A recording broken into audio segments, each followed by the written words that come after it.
Hey guys, so today is second day in Bangalore and രാവിലെ തന്നെ നമ്മൾ start ചെയ്ത നല്ല ചൂട് ഇഡ്ഡലി ചട്നി ഫ്രം ഉടുപ്പി. അതിൻ്റെ കൂട്ടത്തിൽ തന്നെ നല്ലൊരു ഫിൽറ്റർ കോഫിയും കൂടെ കുടിച്ച് guys and it was best. ആൻഡ് അവിടുന്ന് നമ്മൾ നേരെ പോയത് കബോൺ പാർക്കിലോട്ടാണ്. Why? Because today is Sunday. നമ്മൾ സൺഡേസ് രാവിലെ പോയി കഴിഞ്ഞാൽ നമുക്ക് കുറേ ആക്ടിവിറ്റീസ് ചെയ്യാം, ലൈക്ക് സ്കേറ്റിംഗ്, സൈക്ലിംഗ്. ബട്ട് നമ്മളതൊന്നും ചെയ്തില്ല ബിക്കോസ് നമ്മൾ വന്ന ഫോട്ടോസും വീഡിയോസും എടുക്കാനാണ്. പിന്നെ കുറച്ച് അവിടെ കറങ്ങിയൊക്കെ നടന്നിട്ട് നമ്മൾ അവിടുന്ന് പെതുക്കെ ഇറങ്ങി. കാരണം നമ്മുടെ അടുത്ത ഡെസ്റ്റിനേഷൻ വാസ് സരോജിനി അല്ലല്ലോ, സോറി, ശിവാജി നഗറായിരുന്നു.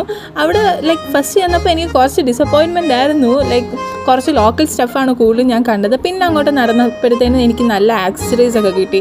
ലൈക്ക് അഫോർഡബിൾ റേഞ്ചാണ്. ലൈക്ക് 250 സ്റ്റാർട്ട് ചെയ്യും. അതുപോലെ തന്നെ 100 റുപ്പീസിനൊക്കെ നമുക്ക് അത്യാവശ്യം നല്ല ചപ്പൽസും കിട്ടും. പിന്നെ അവിടുന്ന് നമ്മൾ ഇറങ്ങിയപ്പോഴത്തേനും നല്ല മഴയായിരുന്നു. പിന്നെ ആ മഴയത്ത് നമ്മൾ ചർച്ച് സ്ട്രീറ്റിൽ പോയി ലൈക്ക് അത്യാവശ്യം നനഞ്ഞു കേട്ടോ. പിന്നെ അവിടെ നമ്മൾ പാഷൻ റോൾസ് ട്രൈ ചെയ്തു.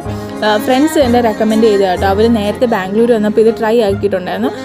അത്യാവശ്യം എനിക്കും ഇഷ്ടപ്പെട്ടു. പിന്നെ നമ്മൾ കുറച്ച് നേരത്തെ വന്നുകൊണ്ട് സ്റ്റോൾസ് ഒന്നും അങ്ങനെ സ്റ്റാർട്ട് ചെയ്തിട്ടില്ലായിരുന്നു. So I recommend you guys to come. Like കുറച്ച് ലേറ്റായിട്ട് വരുന്നതാണ് നല്ലത്, പക്ഷെ കുറച്ച് ക്രൗഡഡ് ആയിരിക്കും. പിന്നെ അവിടുന്ന് കുറച്ച് ടൈമൊക്കെ സ്പെൻഡ് ചെയ്തിട്ട് നമ്മൾ റൂമിൽ പോയി. ബൈ.